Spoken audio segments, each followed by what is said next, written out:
cada uno de los familiares que tienen. Estoy perdiendo plata, se va a meter todo acá en el MIT a hacer consultas gratuitas.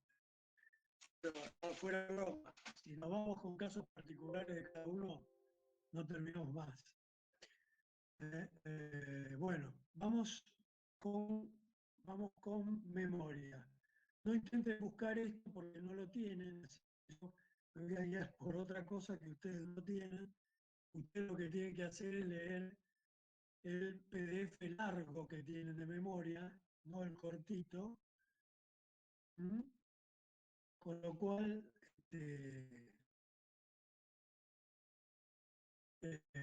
van a saber mucho más de lo que yo les doy en clase. No se vayan, no se vayan de la clase porque yo bajé un... Se perdió.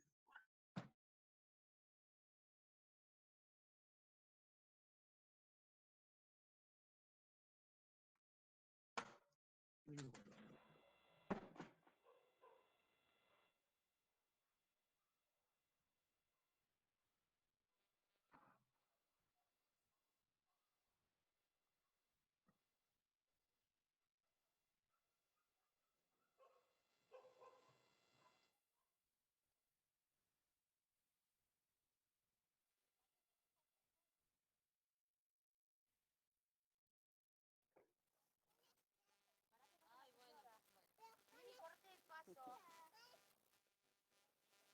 Gracias.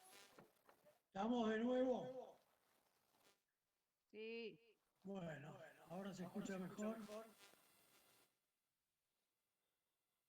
Bueno, no se vayan de la clase porque bajé una aplicación, una extensión para Google que es para tomar lista y si funciona no va a hacer falta que les tome lista uno por uno. O sea, les va a registrar automáticamente la presencia, con lo cual quédense hasta el final porque si no van a tener ausente. Aguarda un segundito, profe. Por favor, cierren los micrófonos, chicos. Ah, muy bien, parece un recital. Están con eco.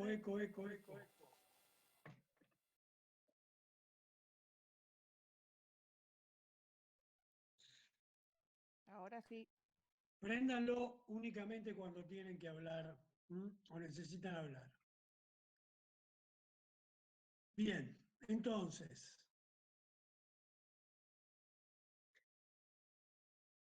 ¿qué es la memoria? Una de las capacidades cognitivas básicas del ser humano. Es el proceso psicológico que nos permite adquirir, aprender nueva información, almacenarla y clasificarla y después recuperarla, o sea, evocarla para su uso. ¿Mm? La memoria es prácticamente, así como les dije que la afectividad era el motor del psiquismo, la memoria es la dirección y el combustible, ¿sí? O sea, la actividad psíquica sin memoria prácticamente se reduciría a la nada misma, a la sensopercepción y las reacciones afectivas. Y como bien dice, acá les voy a citar una frase de Saramago, somos la memoria que tenemos. ¿Mm? Sin memoria no existimos. Y eso es así. ¿Por qué? Porque la memoria es lo que contribuye a la integridad del yo, ¿sí? Una de las funciones que yo les dije y que hablamos la otra vez del yo es que el yo es el mismo a través del tiempo. ¿Mm? Ustedes son ustedes cuando tenían 6 años, cuando tenían 10, cuando tenían 15, cuando tenían 20 y los que tienen más de 20, los que también siguen siendo los mismos, porque en toda época de su vida fueron los mismos. Y la integración de ese yo corresponde a la función de la memoria. ¿Se comprende? ¿Se escucha bajo o se escucha bien? Se escucha bien, profe. Bien. Bueno, entonces la memoria tiene una entrada que recoge información y que está muy relacionada con la atención, una retención que organiza la información para el almacenamiento, ¿eh? Por diferentes tipos de clasificación que vamos a ver más adelante, una duración en el tiempo del almacenamiento de la información y una función de recuperación cuando se necesita recordar algo en función de un elemento, ya sea afectivo o proyectivo, ¿eh? O de inteligencia o de construcción o simplemente afectivo. ¿Mm? Entonces, las fases de la memoria son la adquisición de lo que se conoce, la codificación, que es el proceso por el cual antes de almacenar la información se codifica. Entonces ustedes tienen básicamente tres tipos de codificaciones. Una que tiene que ver con la información sensorial, que es muy importante desde el punto de vista visual, más relevante desde lo visual, pero que incluye todo el sensorio, y es lo que hace a ustedes reconocer olores también, olores relacionados por ahí con épocas pasadas, con otro momento de su vida, etcétera, etcétera. Otro de los codificadores es semántico o acústico. ¿Por qué y o? ¿Mm? Porque a veces lo que se codifica en esta sección es la retórica, la lingüística que el sujeto utiliza para referirse a tal o cual cosa o el modo discursivo que tiene, y esto incluye también la prosodia, o sea, el tono de voz con el que habla, ¿sí? Y después un tercer estamento de codificación que tiene que ver con mezclas de experiencias, imágenes y sonidos, ¿m? Que se almacenan como un conjunto único, ¿sí? Por ejemplo, ustedes fueron a ver el recital de, no sé, quien quiera, con tal persona, y entonces tal canción se asocia con ese momento, con esa persona. ¿Se comprende? Se guarda como un conjunto. El almacenamiento es la etapa de que continúa la codificación, cuando la información ya fue codificada. Y se almacena en lo que es memoria a corto plazo o largo plazo. Y esto también depende de la utilización de memoria y de la fijación de la atención y la concentración en lo que están viendo. ¿Mm? Ya seguimos, no pregunten antes de empezar. La otra fase, la cuarta fase sería la recuperación, que es final de la memoria que nos permite encontrar información deseada en el momento necesario. Profe, Cuando disculpe, se está escuchando entrecortado de nuevo. todos, Sí, profe, ¿puede repetir Sí. la cuarta? Sí, la última parte. alguien abrió el micrófono, es el proceso final de la memoria, la recuperación. Y nos permite encontrar la información deseada en el momento que la necesitamos. Esto se lleva a cabo mediante la evocación. ¿Está claro? Esto puede ser, en general, cuando estamos hablando, sí, ¿qué pasa? ¿Qué pasa, perrota? No se le escuchó, profe, en recuperación, proceso final de la memoria y después se cortó.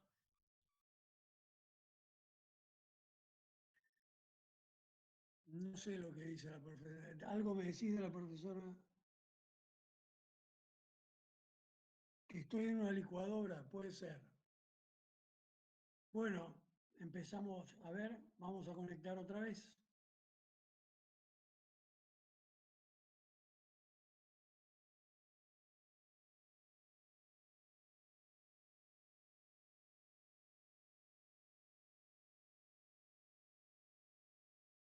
Ahí, ¿cómo va? Ahí va.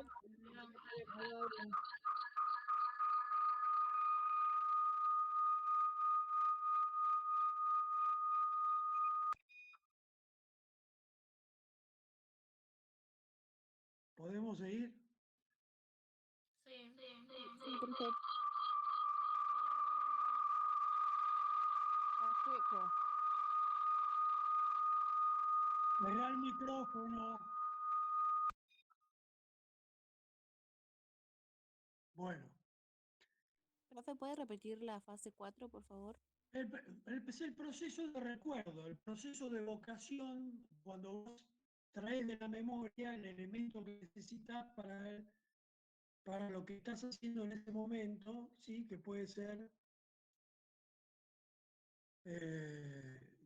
algo proyectivo o algún tipo de análisis que estás haciendo para el cual, ¿sí? Necesitas elementos de la memoria que tenés que recuperar. ¿Eh? O estás contestando una pregunta en un examen, por ejemplo, y necesitas recuperar elementos de la memoria. ¿Mm? Bueno, ¿cuántos tipos de memoria tenemos? ¿Me escuchan? Sí, profe. Sí, profe, se le escucha. ¿Cuántos tipos de memoria tenemos? Entonces tenemos la memoria sensorial, que se registra a través del sensorio, como bien les dije antes, o sea que es o olfativa, o gustativa, o auditiva, o táctil. Este tipo de almacenamiento es en general breve, remite a recuerdos pasajeros y que duran poco tiempo. Por ejemplo, ya les dije, por ejemplo, usted va a la casa de alguien y la madre está cocinando, no sé, lo que se les ocurra, y identifican ese olor y lo recuerdan como un olor propio de su infancia que les cocinaba su abuelita. Es un recuerdo mínimo y pasajero. ¿Mm? A ver qué pasa ahora. Después no se quejen, no es un problema de que, a ver, no es un problema de que nadie los admite en los Zoom. Lo que pasa es que uno está dando clase, ¿sí? Y por ahí está usando una guía delante de la cámara y no ve al alumno que está entrando porque son las 19:30, no las 19. ¿Entiende? Entonces el alumno después se queja, no me admitieron. No, no es que no te admitieron. Es que entraste tarde y por ahí no se te vio. Acabo de admitir a uno recién. ¿Estamos? Así que tengan en cuenta no solo su propio ombligo. Bien, entonces dejamos la memoria sensorial, y pasamos a la memoria de corto plazo. La memoria de corto plazo es la retención de la información que uno genera casi de modo involuntario por el medio que le rodea. No hay manera de que no la pueda generar, pero tiene una duración muy, muy corta, ¿sí? Les doy un ejemplo. Ustedes van con el auto, ¿sí? Van de acompañantes, pasaron por un lugar, vieron un cartel. En ese momento registraron o leyeron el cartel, ¿sí? Si 3 o 4 minutos después yo les pregunto qué decía el cartel que estaba 5 o 6 cuadras atrás, no van a saber, no se van a acordar. ¿Mm? ¿Por qué? Porque justamente es una memoria que es prácticamente, que va más allá del deseo de ustedes de tenerla, por decirlo de algún modo. ¿Se comprende? O sea, vieron algo, lo registraron, pero ese registro, como era un registro intrascendente y fuera de su interés, duró 30, 40, 50 segundos, un minuto y desapareció. ¿Mm? Eso es lo que se llama memoria de corto plazo. Y eso es lo que suele suceder por ejemplo, cuando uno por ejemplo, deja las llaves en un lugar, pero está pensando en otra cosa. Entonces después dice, ¿dónde dejé la llave? ¿Sí? O deja el celular en un lugar mientras pensaba en otra situación. Entonces dice, ¿dónde fue que dejé el celular? ¿Estamos? Porque pasado ese corto tiempo no recuerdan lo que hicieron. Bueno, y después tenemos la verdadera, lo que debería llamarse verdaderamente memoria, que es la memoria a largo plazo, donde se incluye el recuerdo de la experiencia vivida, pero también del conocimiento adquirido, de las estrategias que se utilizaron, de cómo actuaron en tal o determinado momento, del conocimiento que adquirieron intelectualmente, ¿sí? Etcétera, etcétera, etcétera.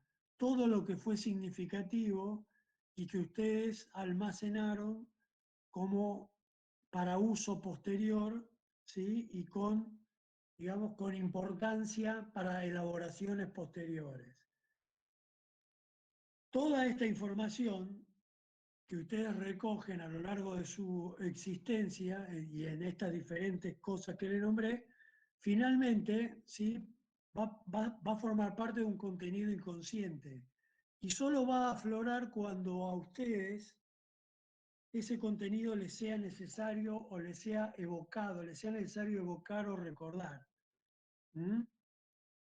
Acá hay otra tempranera.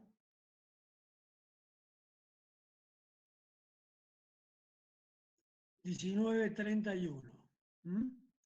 Bien. La información entonces se mantiene de forma inconsciente y solo se hace consciente cuando se recupera. ¿Está claro?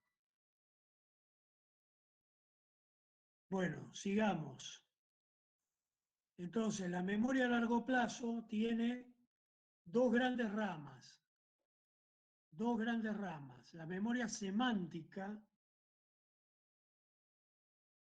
que incluye los conocimientos, informaciones, registros que hemos adjuntado y adquirido a través del lenguaje y de la educación. ¿Se entendió? Hola. Sí, profe. Bueno, Sí, profe. por ejemplo, para darles un ejemplo, ¿cuál es la utilidad de un termómetro? ¿Cuál es la capital de Francia? ¿Sí? ¿Cuántos minutos puedo permanecer bajo el agua? Etcétera, etcétera, etcétera. ¿Sí? O sea, se perdió conocimiento e información adquirida. Y después la otra gran rama es lo que se llama la memoria episódica, que es el conjunto de experiencias y vivencias que permiten recordar fechas, los hechos relacionados a esa fecha, los episodios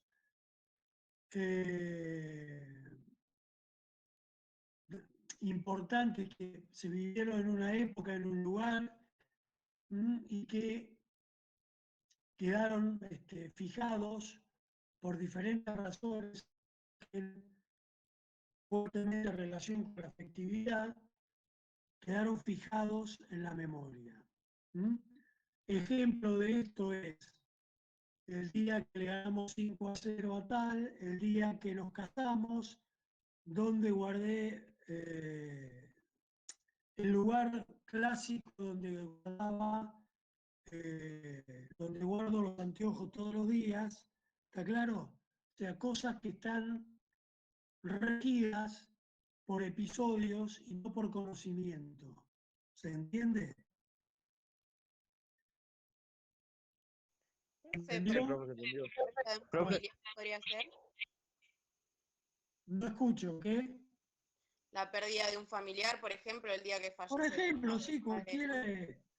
cualquier circunstancia que vos asocies a eso. No quiero sobreabundar en la descripción, pero bueno, sería lo mismo que el día que nos casamos o el día que nació tu primer hijo, no sé, o el día que estuviste andando en bicicleta, te caíste y te fracturaste el codo. ¿Se entiende? Ahí tenés dos ahí te quedan dos conocimientos. Uno que es que si andás en bicicleta y te caes, Buenas noches, profesor. buenas noches, dígale algo y que se calle, por favor. Una pregunta. Sí, ¿Estaré en su lista? Soy David Perrota. yo te vi, Perrota, no sé si estás en mi lista. La verdad no me voy a poner a buscar ahora, estoy dando clase. No sé en qué Bueno. lista estás. ¿Vos no sabés en qué lista estás? Estoy en el Comisión 2, turno noche. Entonces estás en la otra lista. Tenés que Bueno, muchas comunicarte con gracias. Erika. ¿Eh? Muchas gracias. Bueno, Buenas noches. buenas Disculpe la noches. molestia. No, no hay por qué. Bien. Bueno, se entendió lo que dije anteriormente entonces, ¿no? Sí, profe. Bien. Entonces tenemos, lo que nos queda es la memoria Profe, se escucha procedimental. cortado de nuevo. Bueno, por favor. Es una desgracia. Y encima sigue.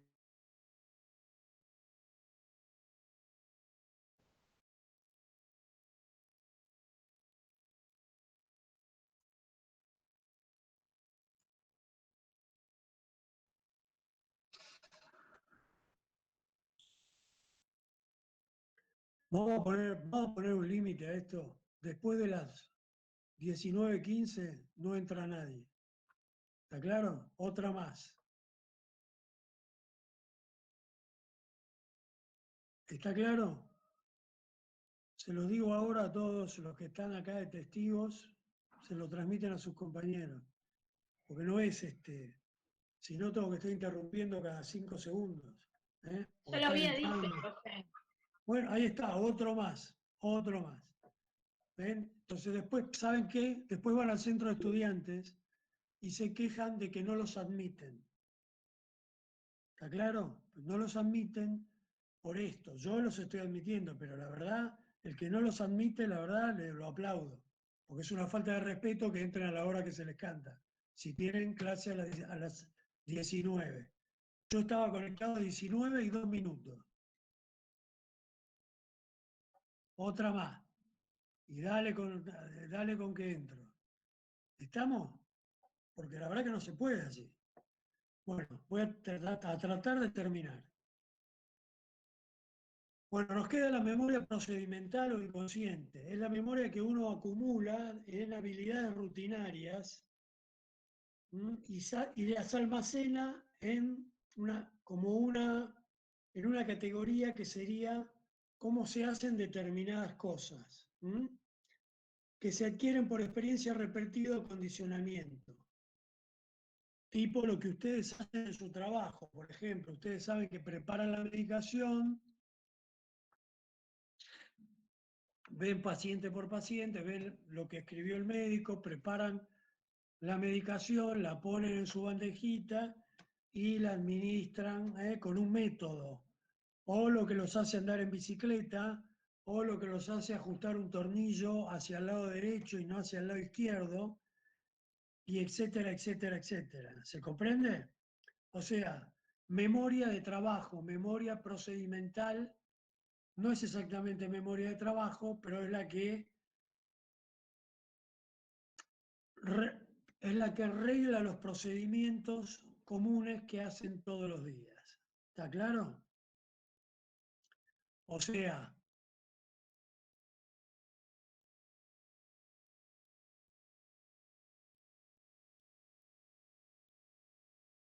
en algunos casos se puede admitir como memoria de trabajo y lo van a encontrar en algún lugar como working memory, ¿sí? Pero no es más que eso, es un hábito que se adquiere con el tiempo, con la experiencia repetida y la práctica, y después se hace sin pensar, el movimiento queda, es como una especie de memoria motora en la cual el movimiento queda ya guardado y no hace falta una vuelta al aprendizaje por conocimiento para realizarlo. ¿Qué alteraciones tenemos de la memoria? Tenemos alteraciones en número, que en realidad tienen que ver con las alteraciones en número de la memoria, tienen que ver con, en general, con déficit más que con aumentos de la memoria. Pero bueno, hay algunas circunstancias en que la misma hiperactividad de la SIP que hace que uno tenga recuerdos así como en balacera, pero que son muy difíciles de, digamos, son casos muy excepcionales, muy excepcionales.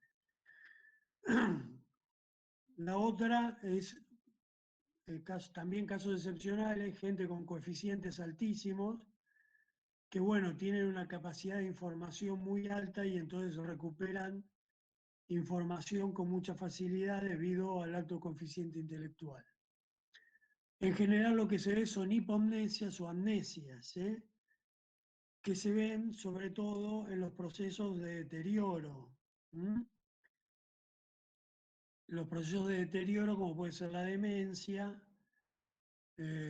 fundamentalmente las demencias, pero también se ven en algunos procesos de deterioro de la esquizofrenia, que bueno, son justamente las esquizofrenias que evolucionan a la demencia. Así que, digamos, el déficit cognitivo se asocia claramente con un déficit de la amnesia, con un déficit de memoria, que puede ser un déficit leve o ir profundizándose con el deterioro. ¿Se comprendió? También lo que hay a veces en algunos, sobre todo en algunos neuróticos, es una especie de memoria selectiva o amnesia selectiva, ¿sí? Que no se acuerdan de determinadas cosas, sobre todo en algunos procesos neuróticos, porque son cosas que están ligadas a traumas infantiles que generan conductas que, por pulsiones o contenidos inconscientes, pero que no pueden ser llevados a la conciencia. Es lo que llamaría, que llamaría Lacan cosas que han quedado sepultadas en el inconsciente, ¿sí? Y que cuesta mucho sacarlas a la luz, y eso genera procesos a veces de amnesia selectiva. Otra de las alteraciones de la memoria en calidad serían las paramnesias. Las paramnesias no son otra cosa que recuerdos deformados.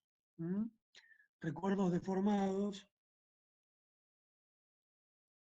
Bueno, me alegro que pudiste entrar, viste que no había problema.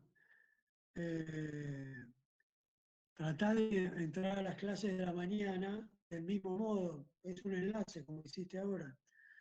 Bueno, paramnesias, ¿sí? Son recuerdos distorsionados, fundamentalmente eso, digamos, acordarse de una cosa de manera no tal como fue en realidad. Esto puede estar influido obviamente por un proceso afectivo, o porque en ese momento la fijación estaba un poquito borrosa, o porque estaban bajo un proceso tóxico o un proceso confusional de algún otro tipo. ¿Estamos? Y no tenemos mucho más. Después tenemos los tipos de amnesia en cuanto a su relación con el tiempo, en los cuales tenemos la amnesia retrógrada y la amnesia anterógrada. ¿Estamos? La amnesia anterógrada es la que se refiere a los recuerdos más recientes, y la amnesia retrógrada es lo que se refiere a los recuerdos lejanos. Bueno, en el comienzo de los procesos demenciales,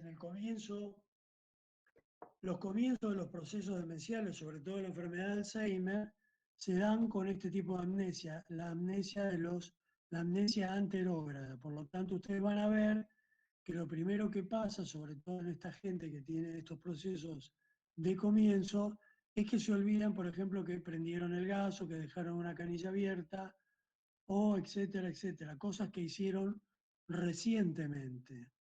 ¿Se entiende? A medida que el proceso va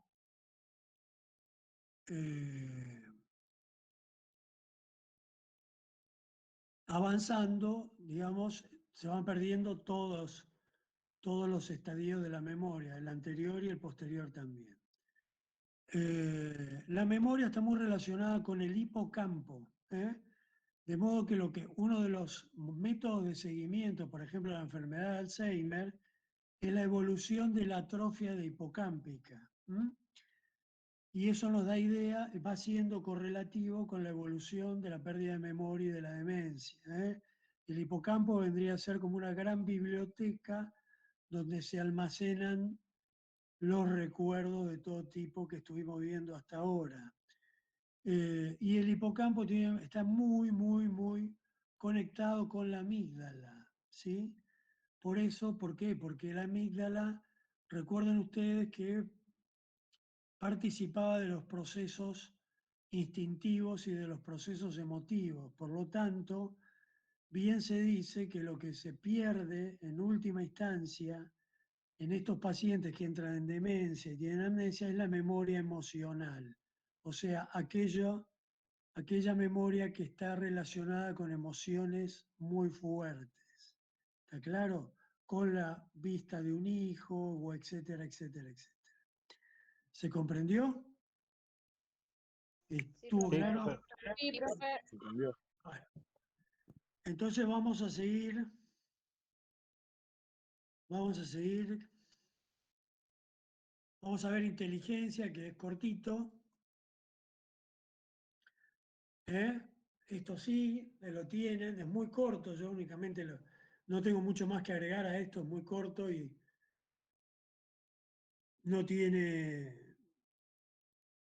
mucho para revolver, digamos. Y tienen acá diferentes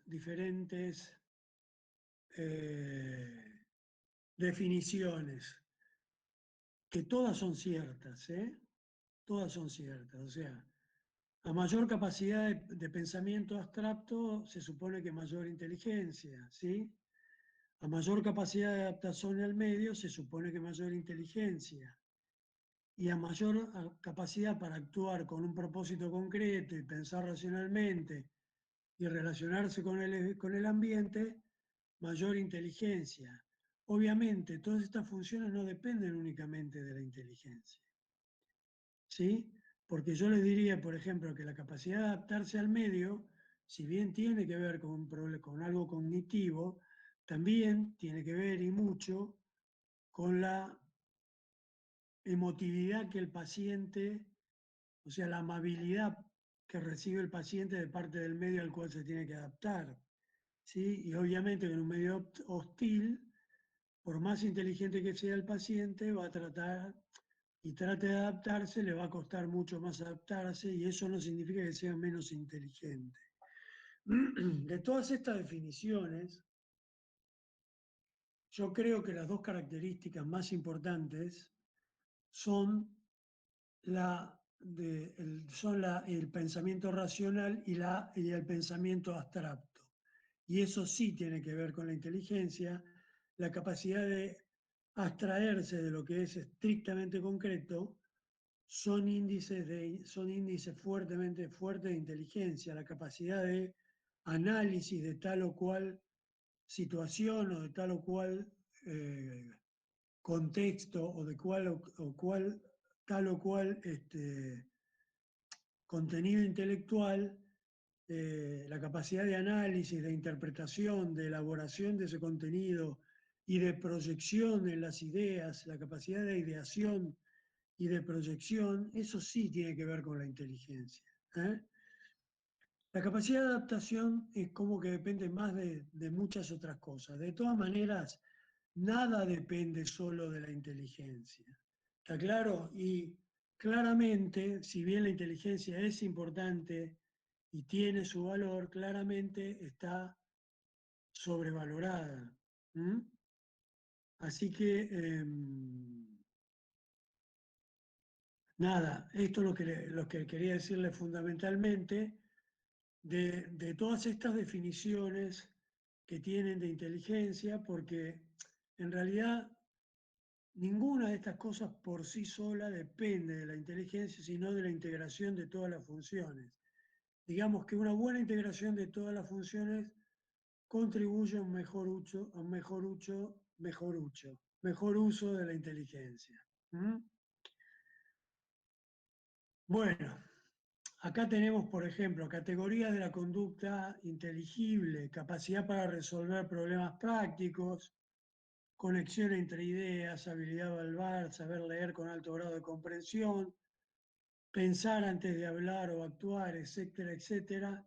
Son todos elementos que, si bien tienen que ver, les vuelvo a repetir, y no lo repito más, les juro, así no se pudren, no solo tienen que ver con la inteligencia, tienen que ver con un contexto afectivo y tienen que ver con reacciones emotivas a tal o cual problema que se presenta en tal o cual momento. ¿Se entendió?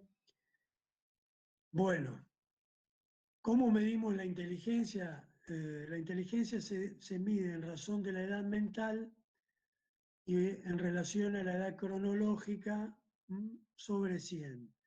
La edad mental se obtiene de los test de inteligencia, la edad cronológica, obviamente por el documento, y si es coincidente, el coeficiente intelectual es igual a 100. ¿Está claro? Hay una serie de pruebas de escalas de inteligencia que no vienen al caso, sepan que existe, el que las quiere escudriñar las mira, pero en estos casos ustedes pueden identificar cuando un paciente tiene un coeficiente intelectual muy alto o muy bajo y eso lo transforma en genio o lo transforma en un insuficiente cognitivo. Ya el término, ya se lo dije, el término retraso mental, o sea, ni retardo, ni retraso, ni oligofrenia, ya no son términos que se aceptan, sino insuficiencia cognitiva. Esto claramente es una vieja clasificación, por lo tanto van a encontrar palabras que ya no se usan como idiota o imbécil o débil mental. Esto es una insuficiencia cognitiva leve, lo que sería la debilidad mental, una insuficiencia cognitiva moderada, lo que sería la imbecilidad, y una insuficiencia cognitiva grave o profunda, ¿sí? Con lo que sería la idiotez. De 0 a 25 de coeficiente, de 25 a 50, de 50 a 90. Los coeficientes intelectuales normales están entre 90 y 110. Entre 110 y 120 se considera una inteligencia superior, muy superior entre 120 y 140 y por encima de 140 un genio. En la actualidad, volvemos a esto, la clasifica la inteligencia como inferior, normal, superior, muy superior o genial. La inteligencia inferior se divide en retraso mental, ya se lo dije, esto se reemplaza por insuficiencia cognitiva, leve, mínima, leve, moderada, severa, profunda, deterioro o compromiso tardío de la inteligencia, que es lo que sería la demencia. ¿Está claro? Son todas Perfecto, profe. definiciones. Sí, escucho. Profe, disculpe, no lo quería interrumpir, pero me quedó una pequeña duda, o no sé si sería una observación. Cuando estábamos hablando de pensamiento, adaptación, el tema de razonar, de la racionalidad y la abstracción. O sea, me quedó una duda, porque yo estaba leyendo el otro día a Salvador Dalí, que el tipo era muy inteligente, pero también todo lo que hacía era muy abstracto. O sea, ¿en qué marco entraría una persona así, por ejemplo? Mira, yo no conozco el coeficiente intelectual de Dalí, pero claramente una persona, Dalí tiene como épocas, ¿sí? A ver, Dalí es un gran artista plástico, ¿sí? Evidentemente la capacidad de plasmar algunas cosas y la capacidad de abstracción es importante, pero después alrededor de eso construyó un personaje. ¿Sí? Entonces, hay dos cosas ahí. Está el personaje, ¿sí? Porque tenía una personalidad histriónica y entonces la gente, digamos, iba atrás del personaje. Pero hay que separarlo del artista plástico y realmente desde la plástica el tipo es genial. ¿Mm? Ahora, el personaje es otra cosa. Es un tipo lleno de excentricidades, pero propio de su personalidad histriónica. Digamos, la misma genialidad puede tener Picasso con una personalidad absolutamente opuesta a la que tenía Dalí. ¿Sí? Una personalidad mucho más parca, más austera, menos rimbombante, igual de genio. ¿Se comprende lo que te digo? O sea, Sí, sí, perfecto, profe. no se puede, uno siempre tiene que separar el personaje de la persona. ¿Sí? El personaje es una cosa y la persona es otra. ¿Mm? Y así puede pasar con mucha gente. O sea, uno puede ver muchísima gente a la que le puede atribuir actitudes estúpidas, ¿sí? O actitudes que parecen superficiales, ¿sí? Pero nunca hay que confundir la persona con el personaje. ¿Sí? Por ejemplo, yo les podría decir al revés, y con la misma patología, digamos. Viviana Canosa tiene una actitud histriónica, ¿sí? La quiere jugar de sagaz y de inteligente y es una pelotuda.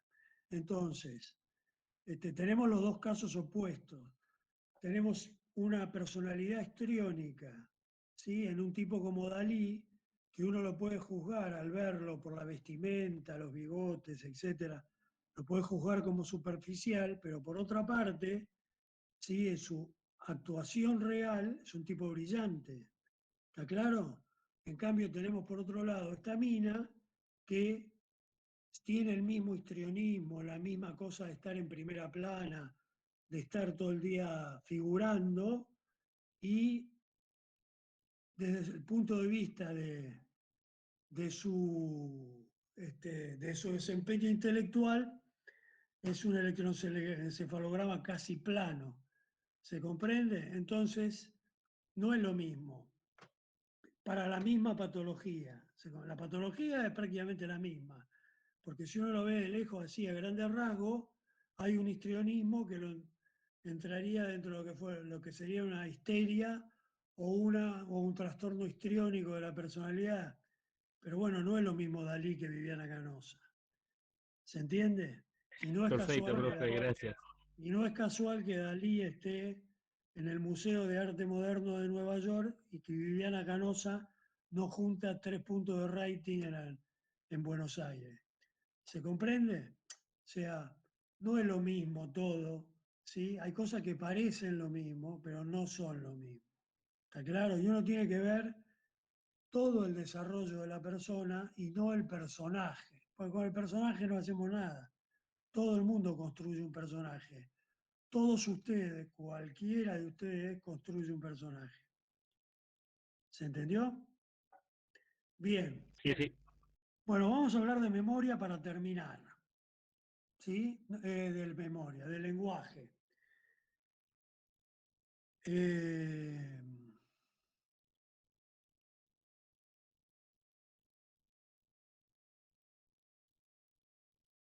Bueno, el lenguaje es la forma de actividad psíquica que se manifiesta por conjuntos de sonidos, trazos, signos, en medio de los cuales se podía la vida. Trazos, signos y expresiones corporales.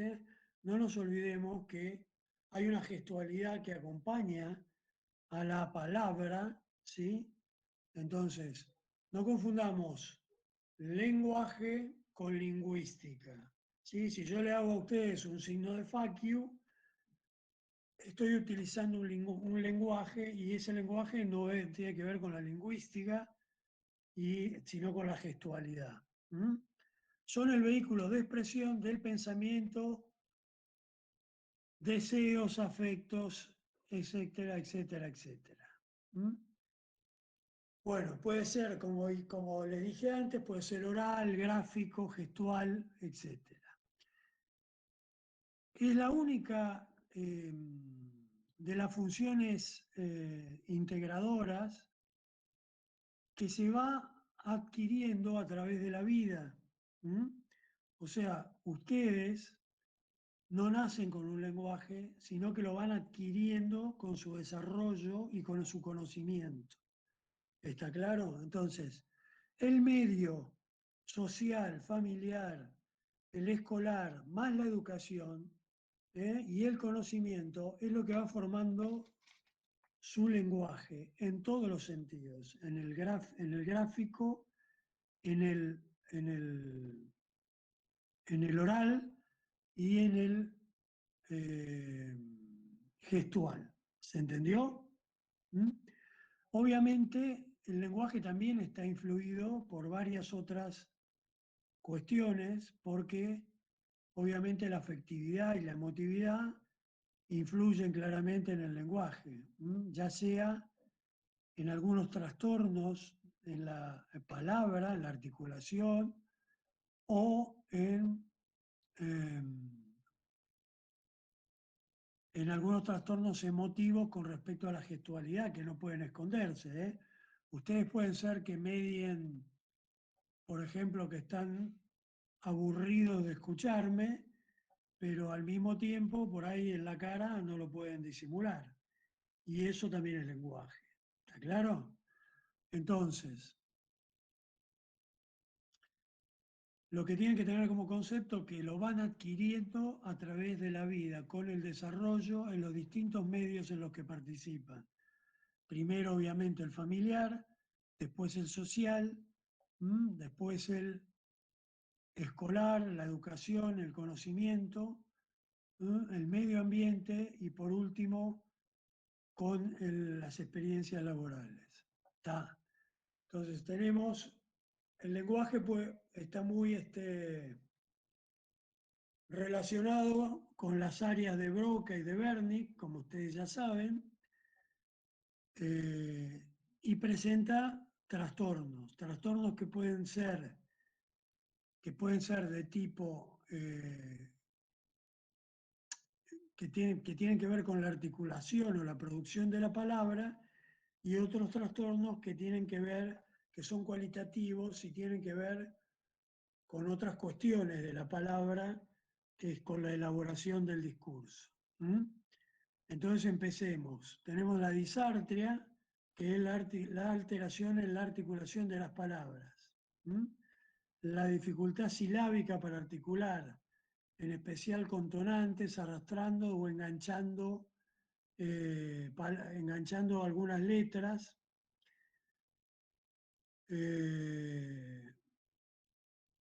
y posibilidad de pronunciar claramente cuando el discurso se torna un poco más dificultoso, por ejemplo, con palabras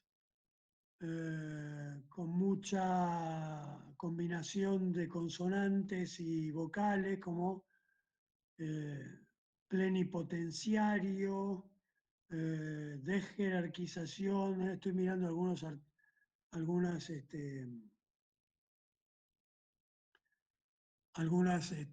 ejemplos que tengo acá. Esto se observa en algunos pacientes graves también, en los que el paciente habla muy lento porque suele omitir sílabas y la conversación se torna confusa y a veces llega al balbuceo.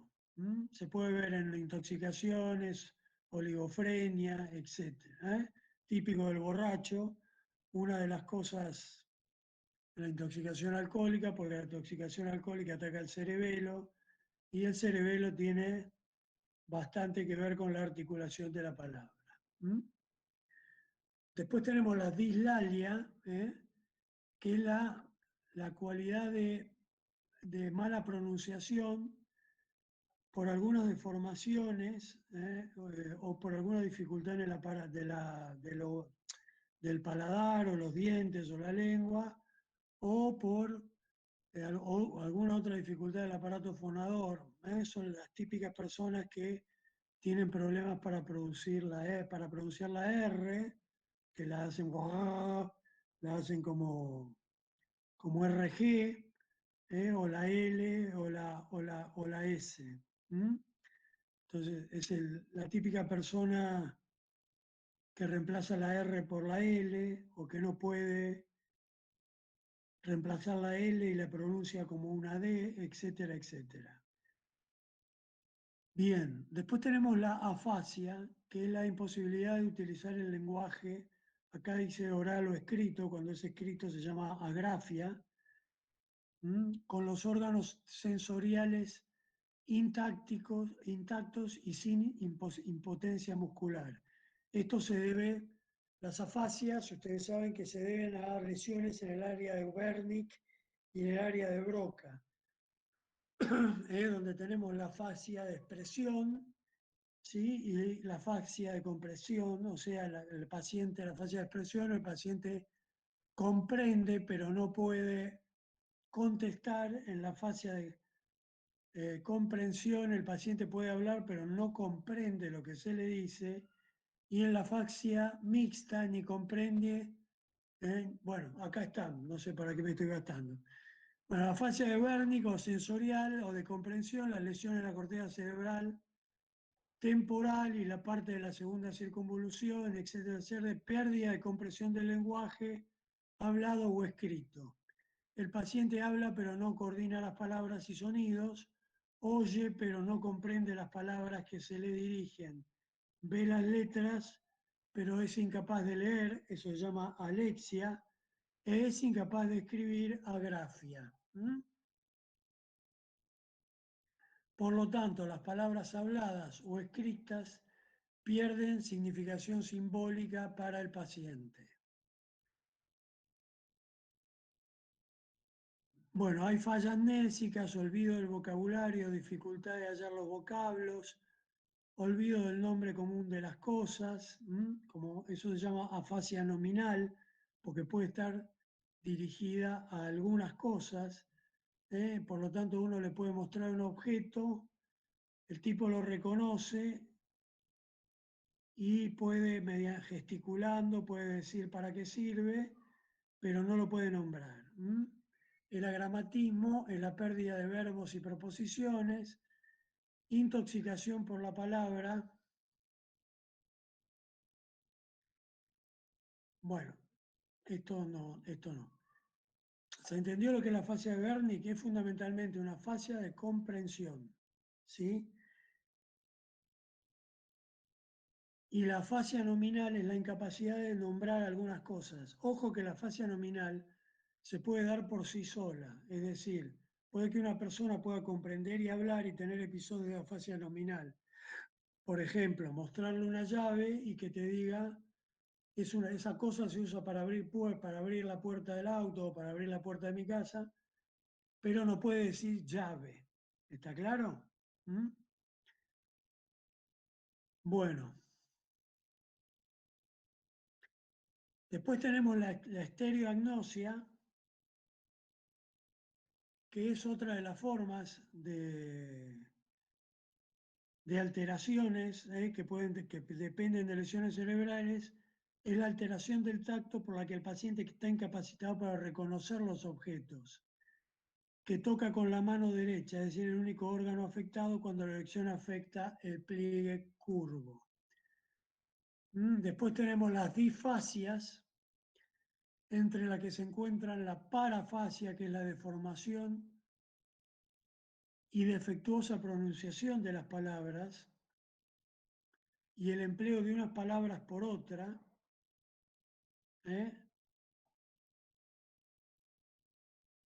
la jergafasia, que es la exageración del defecto anterior, que es la parafasia, y donde la conversación se torna incomprensible y no se respetan las reglas de sintaxis, y por lo cual el paciente dice cualquier cosa en cualquier sentido y cualquier orden, es incomprensible todo lo que dice.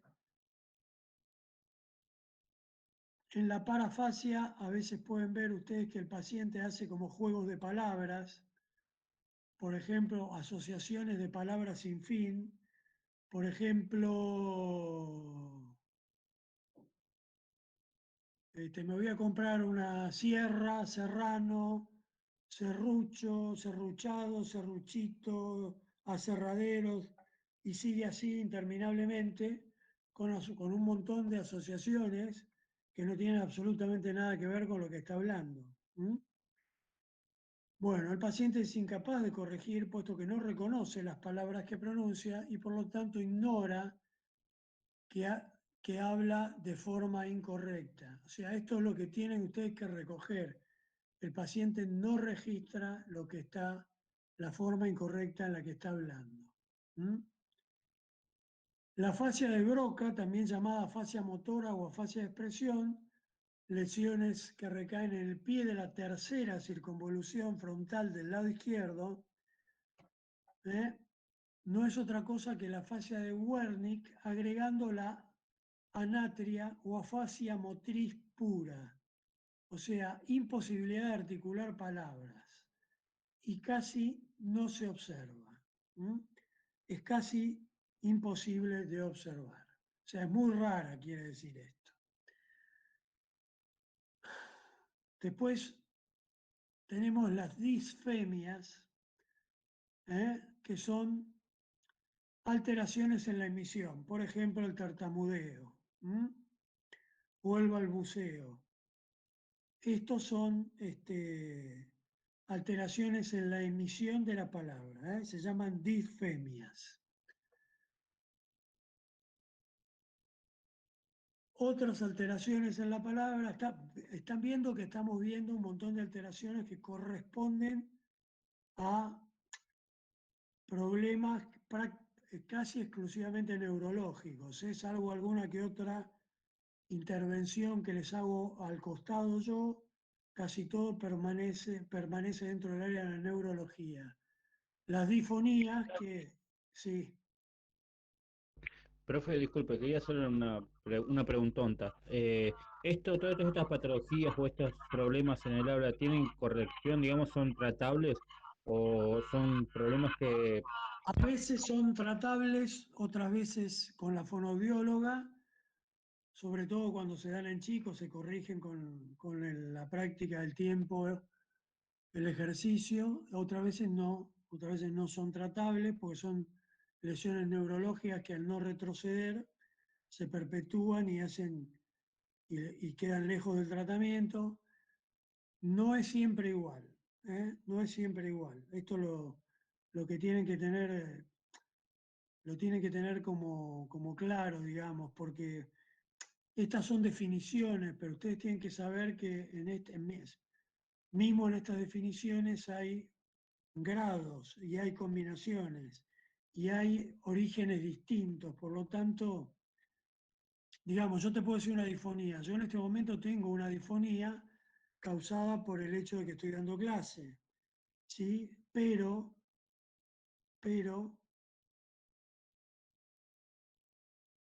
también un paciente, digamos, psicópata puede fingir una disfonía, ¿sí? Y no ser algo que pertenece a la laringe.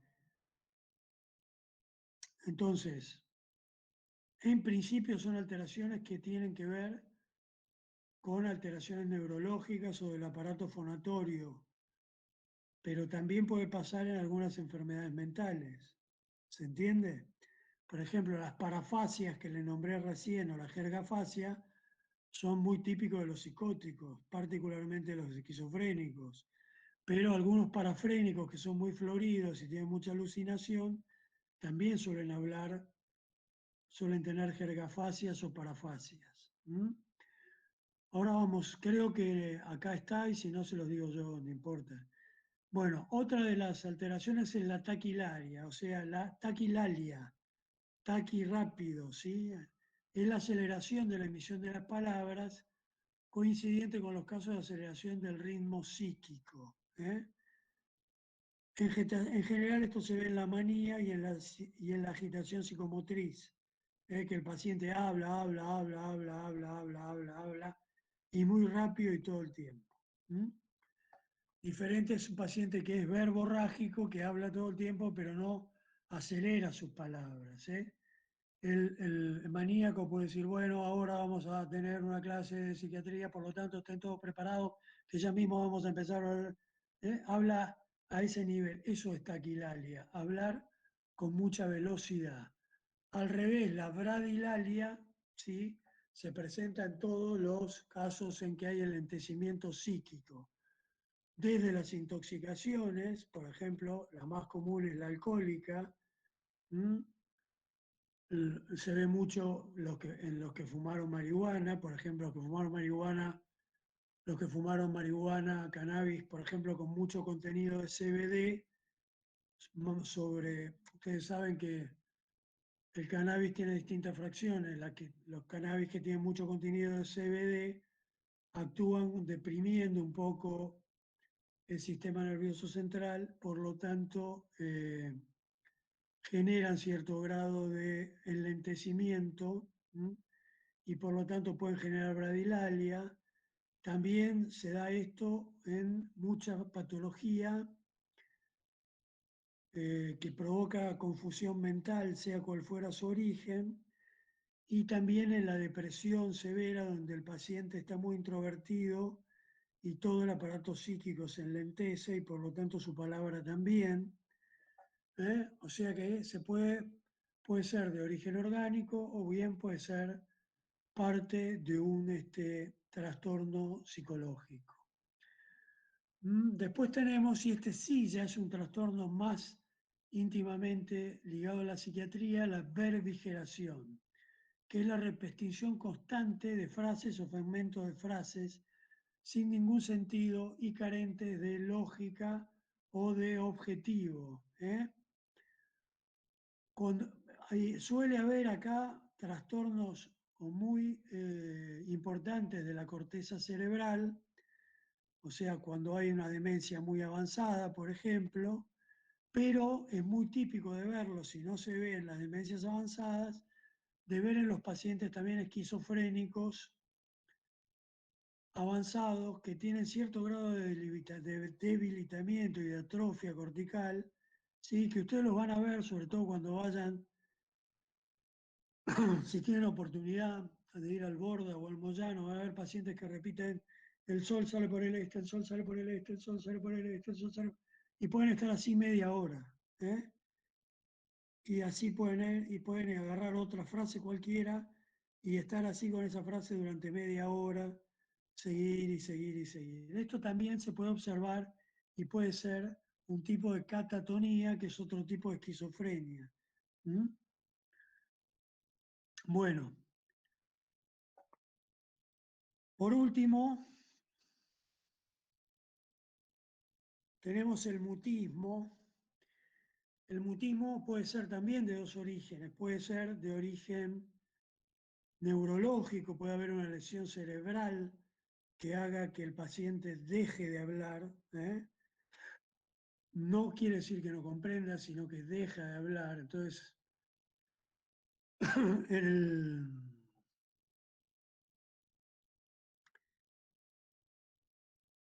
el paciente, por ejemplo, en algunas lesiones, ya les dije en otra oportunidad, en otra clase, en algunas lesiones de los ganglios de la base del cerebro, sobre todo el globo pálido, que es el que sufre muchas alteraciones. Cuando sufre alteraciones, ustedes pueden ahí incluso ver que pueden llegar al mutismo, que se llama mutismo akinético, que el paciente no responde.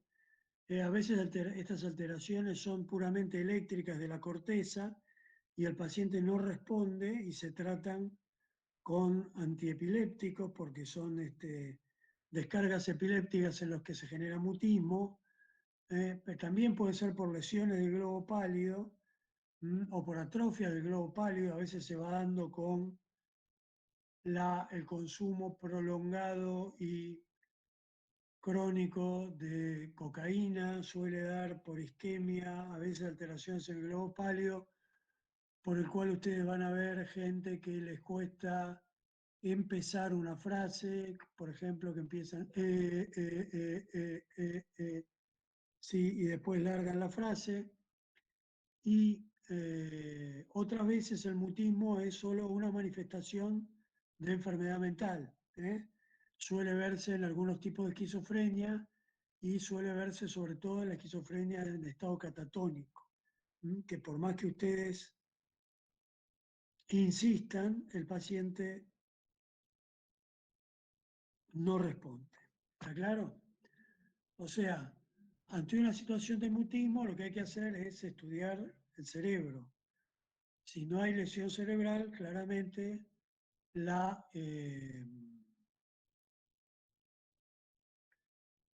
la,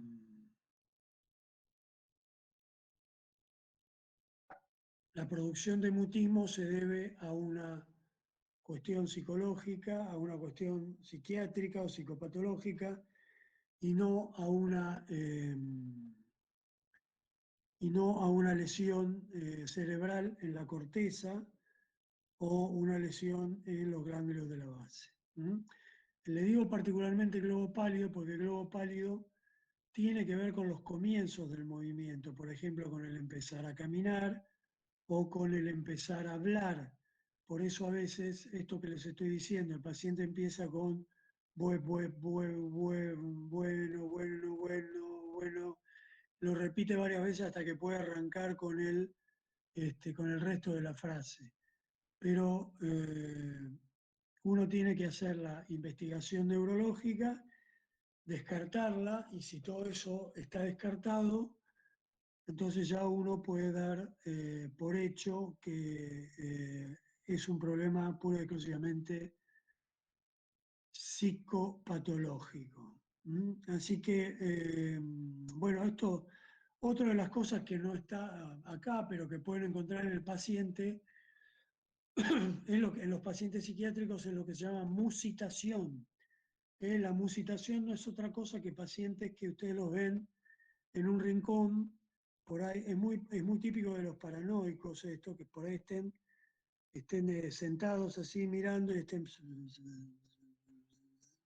o sea, hablando como que, de manera que ustedes no lo pueden escuchar. O sea, nunca sabrán si están diciendo algo o si no lo dicen, porque lo que ustedes van a escuchar es,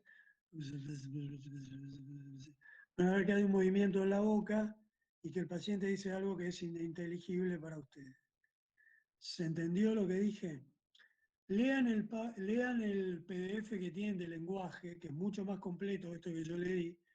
Yo no me quise meter con cuestiones que tienen que ver estrictamente con la lingüística, porque me parece que más que necesitar a alguien que se los explique, lo que tienen que hacer es sentarse a leerlo. ¿Está claro?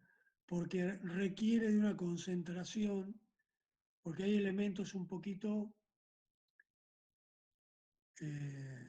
más complejos de comprensión, como lo que son los que integran la semántica, la semiótica, el contenido del discurso, la interpretación, etcétera, etcétera, etcétera. ¿Se comprende? Entonces, Sí, profe. les pediría que eso, si bien nadie es útil que lo conozcan por ustedes mismos, obviamente cuando uno le va a hacer preguntas puntuales, va a hacer preguntas sobre estas cosas que yo les acabo de decir, pero es muy interesante que ustedes lean eso porque hay ciertas cuestiones de la lingüística que hacen justamente al desarrollo del lenguaje, ¿sí? Y que son cuestiones que tienen que ver más con la semiología, la semiótica, ¿sí? Y no con la psiquiatría. Por eso me gustaría que lean esa partecita, ese PDF que es un poco largo, pero donde van a encontrar todas estas cosas, pero además van a encontrar esa parte que es la que me gustaría que se sienten a leer porque no les va a ser útil claramente que yo se las explique, porque las va a confundir más de lo que les va a aclarar y no van a poder fijar la concentración del mismo modo que lo van a fijar leyéndolo. ¿Se entiende? Bueno, la parte de juicio se la dejo a ustedes para que lean, porque es muy sencilla, ¿sí? es muy sencilla, ¿sí? Que tiene que ver con todas estas funciones que vimos hasta ahora integradas, que es lo que les permite tener un razonamiento adecuado frente a determinado contexto, ¿sí? Y tiene alteraciones, 3 o 4 alteraciones que son muy claras de ver y muy fáciles de entender, por eso se los dejo para que lo lean, que es el juicio suficiente o insuficiente. Claramente el suficiente es de todas las personas que no padecen alteraciones graves del yo, ¿sí? O sea, todos aquellos que no son psicóticos tienen un juicio suficiente. ¿M? Y todos aquellos que están en el campo de la psicosis, en el campo de la insuficiencia cognitiva o en el campo de la demencia, tienen claramente, o en el campo de las intoxicaciones o el de los trastornos confusionales, claramente todos ellos tienen un juicio insuficiente, ¿sí? El juicio es útil de valorar porque ustedes a veces requieren determinadas intervenciones médicas e intervenciones de enfermería que requieren de la aceptación del paciente y obviamente si este paciente no tiene el juicio suficiente para discriminar lo que se les está proponiendo, ustedes tienen que dirigirse al familiar más cercano, más responsable, y en caso de que este no existiera, tienen que dirigirse a un juzgado y pedir el amparo por lo que van a hacer con un paciente que no está en sus cabales, digamos que tiene un juicio absolutamente insuficiente. Otro de los problemas que puede tener el juicio es que puede estar interferido o desviado. Sí, el juicio desviado se ve en algunos procesos delirantes. Claramente, bueno, ya les di ejemplos de algunos delirantes que andan pululando por ahí. Vuelvan a mirar la televisión y van a ver unos cuantos, y van a ver unos cuantos casos de juicio desviado y unos cuantos casos de juicio insuficiente. ¿Sí? Y otra de las cosas que tenemos como desviación, como alteración cualitativa del juicio, es el juicio desviado, el juicio interferido. Claramente el juicio interferido es típico de los esquizofrénicos. ¿Está claro por qué? Porque está interferido la propiedad adjudicativa, o sea, la propiedad de discriminar, relacionar, elaborar, analizar, comprender, está claramente interferida por un proceso externo, por una voz externa que está interfiriendo en el proceso del juicio. ¿Sí? Lo mismo que si estuviera viendo algo que no existe. ¿Se comprende? ¿Mm? Ahí se habla de juicio interferido. En el otro caso se habla de juicio desviado. ¿Mm? ¿Se entendió? Sí, profe. Bueno, vamos a ver, quédense quietitos, que voy a ver si puedo utilizar esto que bajé, que teóricamente nos va a dar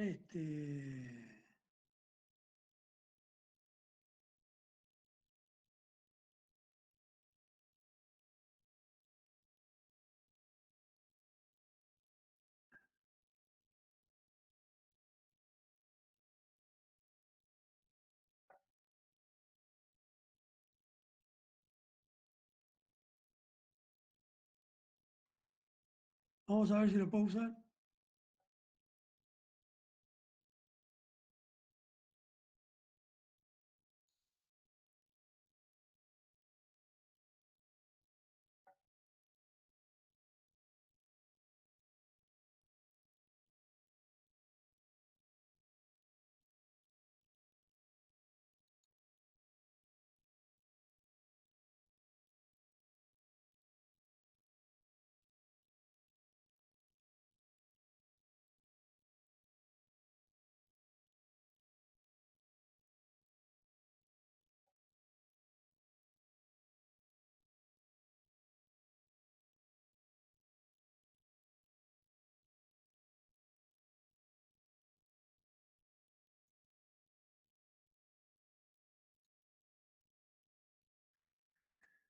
A ver, chicos, un poquitín.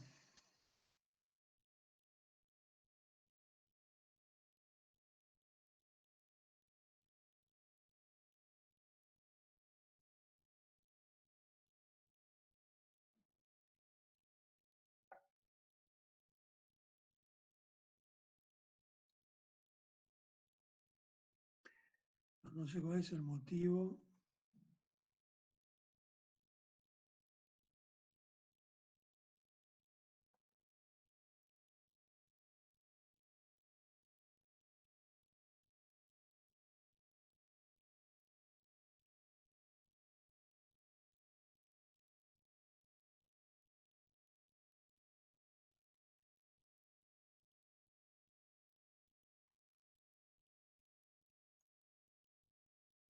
Bueno, voy a tomar lista de nuevo porque no lo puedo hacer funcionar y supongo que es un problema de incapacidad.